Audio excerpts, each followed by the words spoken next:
femmes participent autant, voire sont davantage bénévoles que les hommes.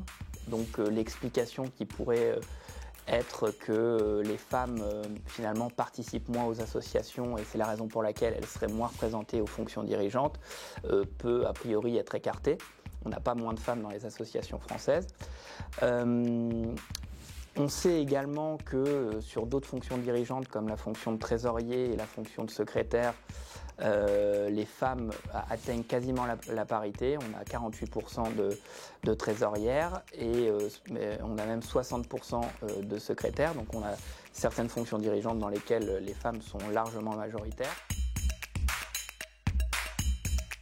Donc on s'aperçoit qu'il y a un problème qui est spécifique à la fonction de président. La fonction de président implique un pouvoir de décision et une visibilité qui est plus importante que les autres fonctions.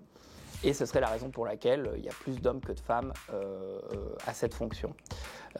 Une fois qu'on a dit ça, il y a deux lectures possibles de cette hypothèse.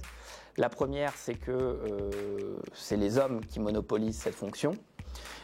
Et la seconde, c'est que les femmes se censurent pour accéder à cette fonction.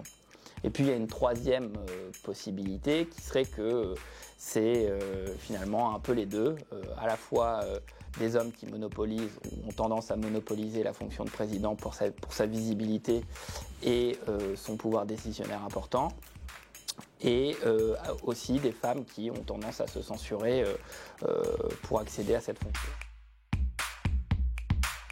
On a aussi des choses qui se passent au niveau du secteur et notamment deux secteurs en particulier, le secteur du sport et de la gestion des services économiques dans lesquels les femmes sont particulièrement sous-représentées à la fonction de président.